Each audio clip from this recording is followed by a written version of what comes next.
Today, I am joined by the inspiring and amazingly talented Caroline Arapoglou.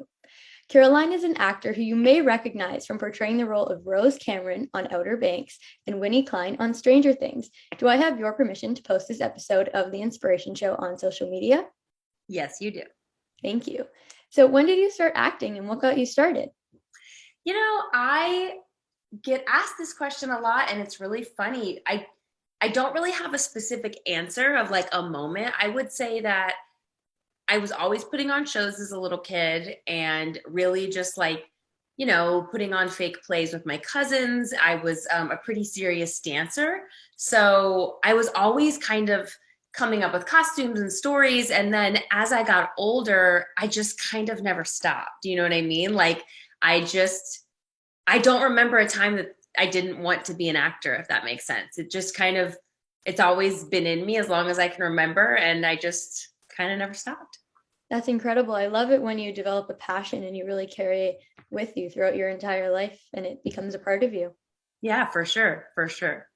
So, do you have a moment when you were really inspired and you just knew that it's something that you wanted to continue to do?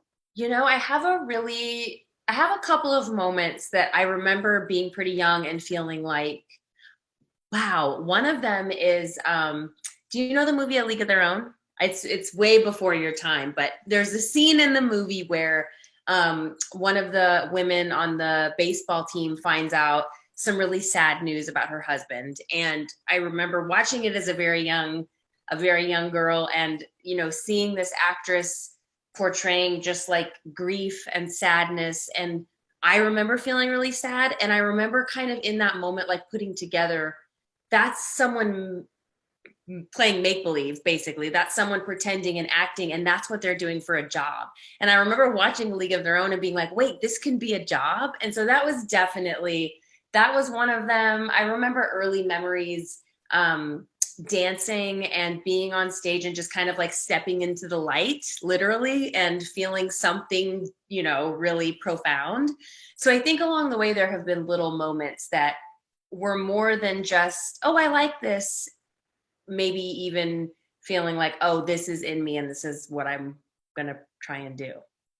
I love those moments of realization when you feel like something was made for you and you just step into it and it's just something that's becomes a part of you. Yeah. It's almost like it chooses you. You know what I mean? Yeah. Yeah. Do you have someone who's inspired you throughout your acting career? Oh my gosh, there are so many people, so many amazing actors that I've looked up to, especially my background. I started in theater. So a lot of the actors and actresses that I really looked up to when I was young were doing musical theater.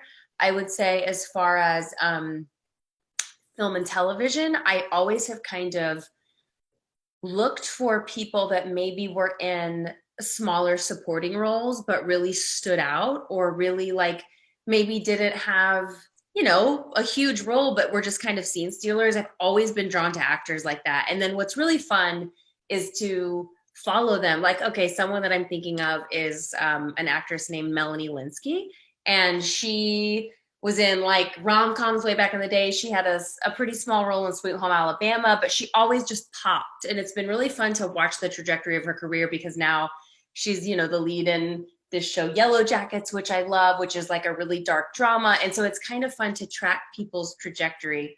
And I'm always inspired by people who really kind of just play the long game and put in good work in these small roles throughout their career, and then it finally pays off down the line. I love following actors that are really true working actors, maybe not necessarily movie stars or the number one person in every film or TV show, but you can kind of track them and then see when they get their moment. And I love that.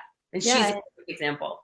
Yeah, you don't always have to be the star to Right. shine. And Right. getting Exactly. to watch actors in their career evolve when they do get to be the star of the show or the lead role, if you will, it's incredible to see how they evolved and all the different characters that they get to play throughout the years. That's exactly right. Yeah. Do you Yeah. have a favorite part about acting? Oh my gosh. My favorite part about acting, okay, I'll answer this in two parts. My favorite part about acting, the craft, like the art of acting, is probably getting to kind of step into the shoes of so many different people. So, when you read a script or you're auditioning for these roles or whether playing a role, you kind of have to get in the headspace of all different kinds of people that are really different than you. And I think it just creates a lot of space for empathy and just kind of understanding, if that makes sense. So that's what I love about the craft. What I love about the career is just getting to work with so many cool people and, amazing artists behind the camera too. Like you just get to work with so many really special, brilliant people that are so good at what they do. And I feel like that's really a gift. I love that part of it.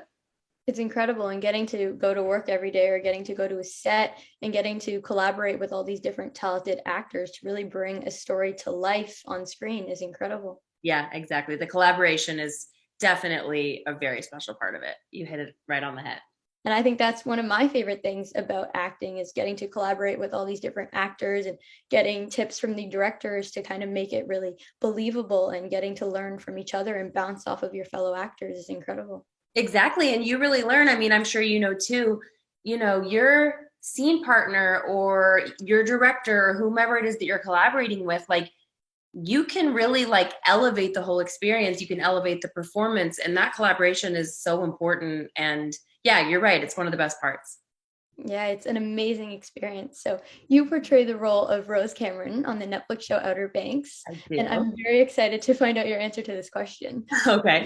What is your favorite part and most challenging part about playing Rose? That's a good question. My favorite part is probably okay, Rose, I feel like from the outside, maybe viewers or people who watch the show might see her as a bad guy or see her as an antagonist. My favorite part of playing Rose is really trying to just kind of understand where she's coming from. And I don't feel that she's a bad guy. I don't feel that she's an antagonist. To me, she's just, you know, a a really smart woman in a tough situation. And so I try to find the sympathy in it, and I try to like see her side of things. It's really fun to kind of, and to be honest, sometimes she does some pretty terrible stuff. And it's kind of fun to get into the headspace of understanding why she's doing what she's doing and justifying it for myself, so that when I'm portraying it, I can, I have to really believe what I'm saying and doing. So whatever anybody else thinks about Rose, I believe that I'm doing the right thing. You know what I mean? So that part is that's my favorite part, because it's really challenging, but it's the fun. Oh yeah, that's incredible. And really having to go into her headspace and say, okay, what is she thinking now? What's she going Exactly. through now? What is she saying now? It takes Exactly. a lot. It does. It does. And I think that that's what makes it so fun, playing the good guy or playing someone who's just really always sweet and nice to everybody. It it's fun. I mean, any role has like, wonderful things about it, but getting to play someone that's so complicated and, kind of messy is really fun. I love it. Every rose has a thorn. That's right. Very good. So what did you do as an actor to really like embody Rose and to really tell her story and the story of the Cameron family? So the Cameron family, I feel like our dynamic has really evolved over time, over the first and second season. I think you saw maybe not a deepening in the closeness of the family members in season two, because certainly, there's still a lot of tension and things fall apart. But I think I think there was a deepening of the understanding of the family dynamic. So I would say that playing into the whole family dynamic and understanding the different relationships between each of the characters is really a collaboration with the writers, with my castmates.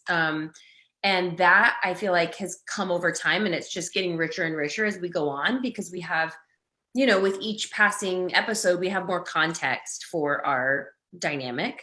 As far as me playing Rose, to be honest, every time I go back to playing Rose, if it's been a really long time, like for example, I just started season 3. It had been a really long time. And I sometimes have this feeling before I'm about to go film of like, oh, do I like remember how to play Rose? Like, am I going to be able to like find her, as silly as that sounds? And I'm telling you, as soon as I get hair and makeup, and her wardrobe is so specific and so different than how I normally dress. She's always wearing high heels. I never wear high heels in real life.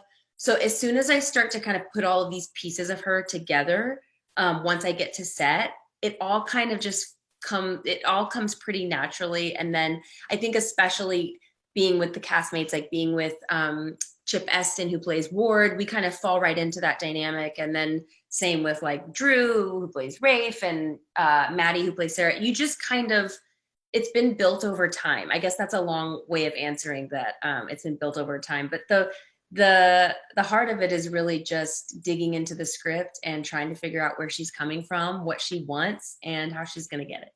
Yeah, because I normally ask like how you relate to your character, but I know you've mentioned earlier that you don't really like relate to Rose in so many ways. Right. So I think what you just answered, saying, getting to work with your castmates and kind of have your hair and makeup done, really kind of walk into Rose, if that makes sense. It kind of brings everything back. Yeah, absolutely. Yeah. So when you first read for Rose, what attracted you to the role and what was going through your mind then compared to now?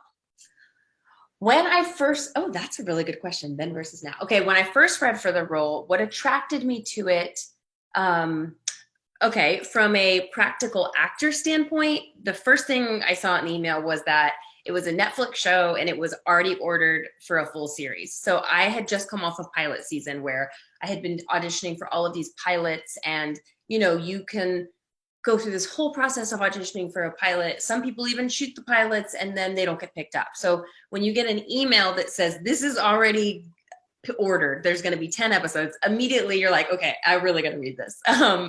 But then as far as the character and the show, I think the character to me, she's just so dynamic. I think she plays this Southern realtor wife role in public, but then I think in the writing she has like a Lady Macbeth quality to her, where she is really smart and tough and cunning and sneaky. And so I think trying to layer the two at once was really appealing to me. The outward Rose, maybe to, just Outer Banks and Figure Eight as a whole versus like Rose behind the scenes. I was really drawn to that, those layers, and just right away on the page, I could tell she was just going to be a troublemaker and a lot of fun. Yeah, because that takes us right into our next question, because I find that Rose has so many different personalities. Mm-hmm. And if you had to describe Rose using 3 words, what words would you use? This one's kind of tough. Okay. The first one would be loyal. Mm-hmm. Loyal, smart, and flawed. I like that. Do you want to give a little explanation? She's very loyal. I mean, that is the one thing for me, that's the heart of playing Rose, and the driving force is she's so loyal to Ward. I think they have a pretty deep, real connection. And so that loyalty is a driving force in so much of what she does. I think she has a lot of love too for the daughters. Definitely Sarah and Wheezy. Her relationships with each of the kids is different. Obviously, she has a completely different relationship with Rafe, which we could have a whole interview about that. But I think she really loves the girls and feels protective over them, even though that doesn't always manifest itself in the right ways. She doesn't always make the right decision, but she's trying to make the right decision for them. So that I just think, say whatever you want about Rose, but she is loyal. She's so ride or die. I love that about her. Yeah, I think she's smart. This is another thing that attracted me to Rose initially is she's from the Cut. So in the show, the Cut is the less wealthy side of town, and then she's worked her way up to being on Figure Eight. And so I think of her as really scrappy and smart. She's a very successful realtor. And she's just smart. I mean, she makes decisions that, again, aren't always maybe appealing to the audience, but they do make sense. And she kind of gets done what she sets out to get done. And then flawed. I mean, clearly she's flawed. That one's easy. Yeah. So Do you have a favorite memory, scene, and storyline from Outer Banks? And then after you answer, I'm going to ask you a specific question about a specific scene. Okay.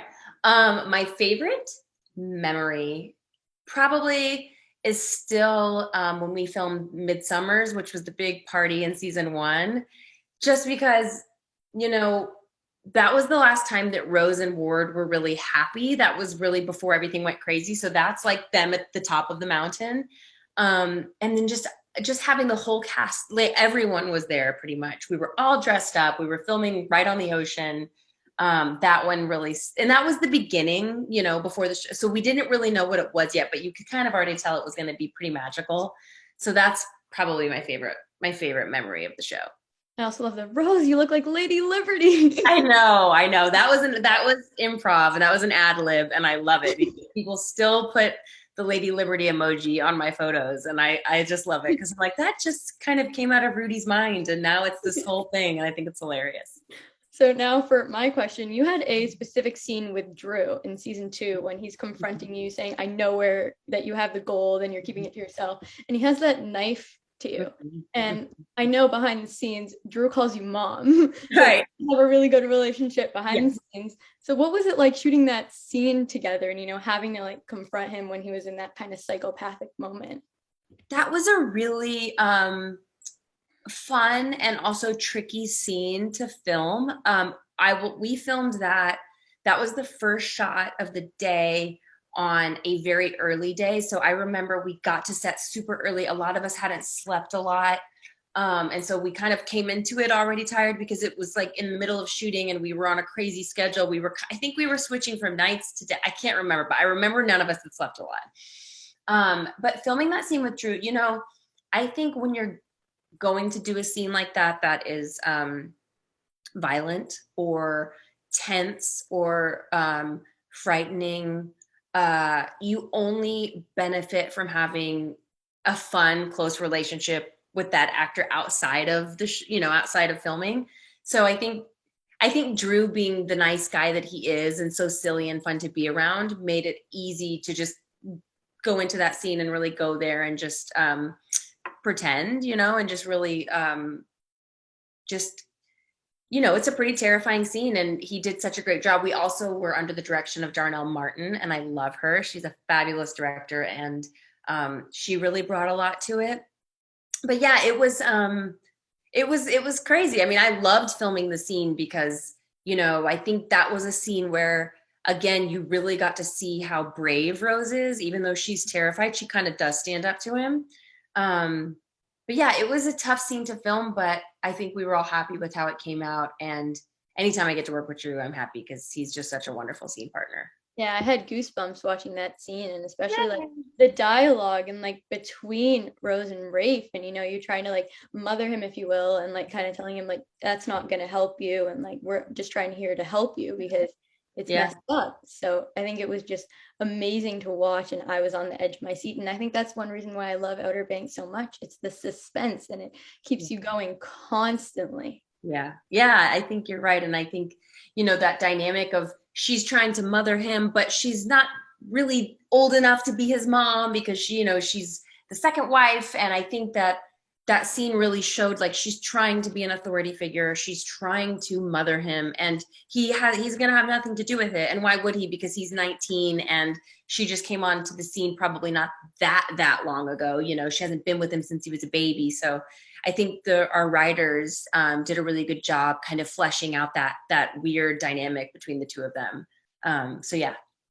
Yeah, and you also portrayed the role of Winnie Klein on Stranger Things. What was your experience like working on Stranger Things? Stranger Things was the first show that I ever booked that I was already a fan of. I was a huge fan of the show when I found out I was going to be on it.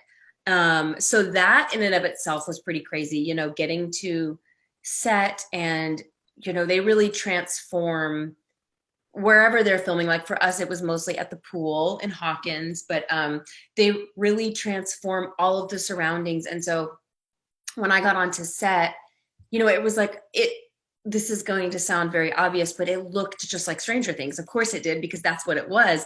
But coming from the standpoint of having watched the show, it was really surreal. I think my first time stepping onto the set and seeing all of the, you know, the period perfect like clothing and hair and the extras and the cars and everything, that was definitely a pretty surreal, cool moment. I think my first time just like looking around at everything and just the artistry of those creators on that show, I think just seeing it for the first time in person was pretty memorable.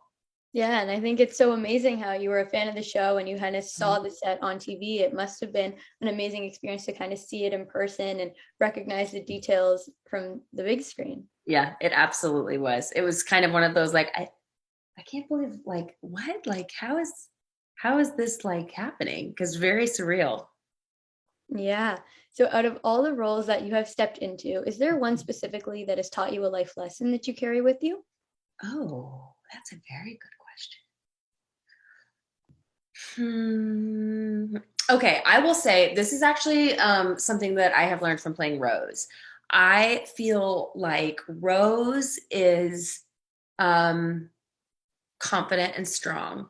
And I, like any other person in the world, have days where I feel confident and strong, and then days where I don't feel so confident. Days where, you know, I kind of want to like just not hide, but you know, you have days when you just don't feel like you just really want to put yourself out there. You don't feel confident.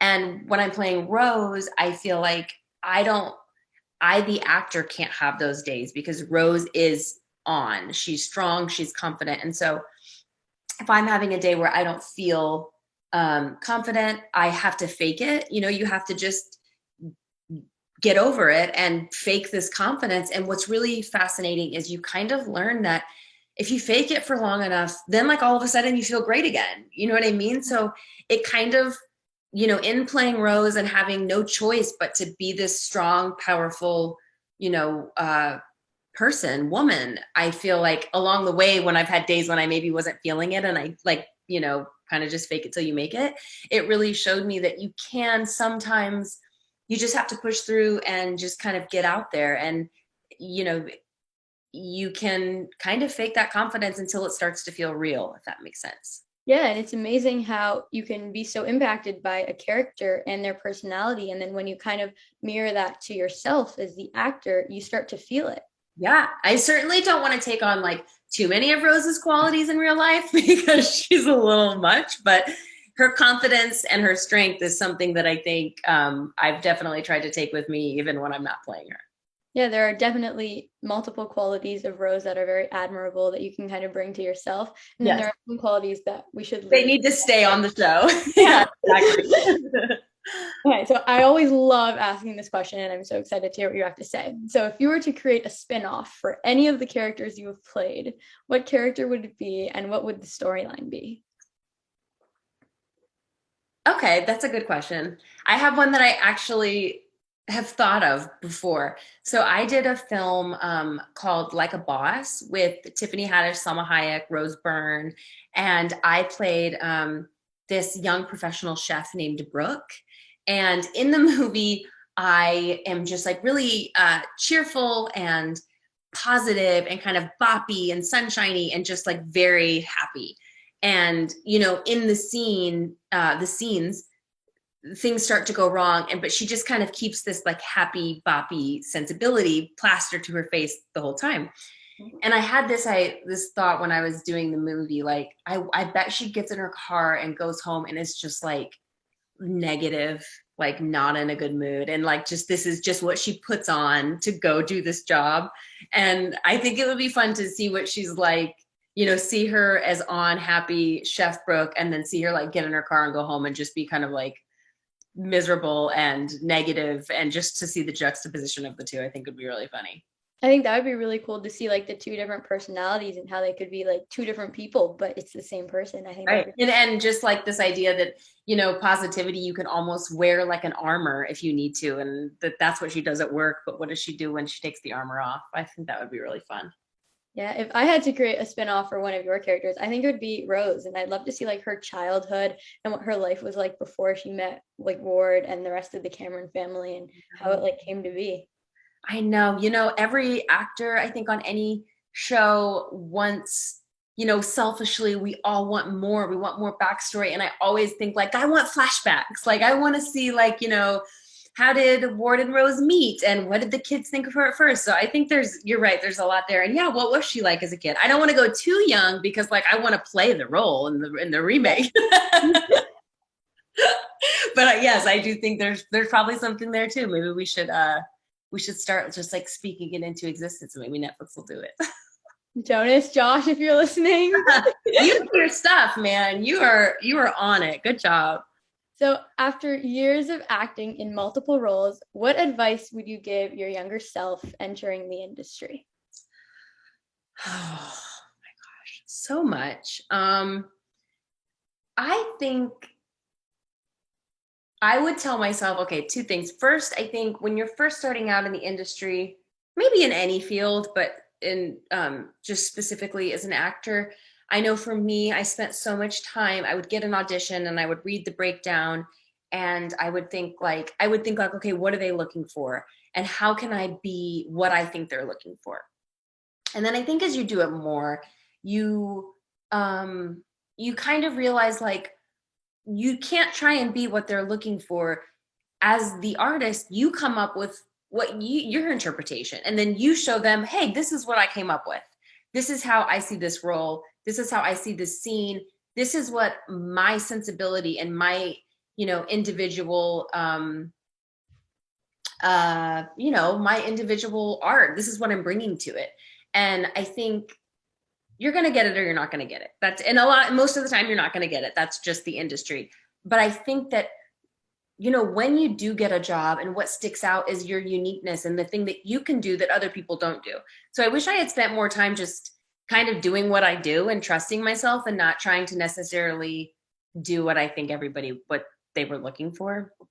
The other thing I would say, if I could tell my younger self, and this is something that I still tell myself, is that it's a marathon, not a sprint. It can be really easy to feel like you're just trying to get where you're going so fast, and like, you just have to keep going and going and going. And the truth is, it's gonna ebb and flow. There's gonna be speedy times and there's gonna be really slow times. And I think you have to remember, it's hopefully, if you're lucky, a very long career, and you want to think about it like a marathon and pace yourself and run with proper form and make sure, you know what I mean? Do all the things you can do to run the marathon, as opposed to focusing on running the sprint and then being gassed by the end of it. Yeah, it's incredible. And life is a journey. Like you said, it's a marathon, not just a sprint. Yeah, I mean, that applies to anything. And I still have to tell myself that quite a bit because I'm always in a hurry. But yeah. And just like I said, it's a journey, and it was incredible to watch your journey, and I can't wait to see where you're going to go, and it is an honor to be supporting you. Thank you so much, Caroline, for joining. I can't wait to see where you're going to go. So thank you. I really enjoyed chatting with you. This was a wonderful interview. It was an absolute honor and an incredible experience. I greatly appreciate you taking the time to join me. Thanks for having me.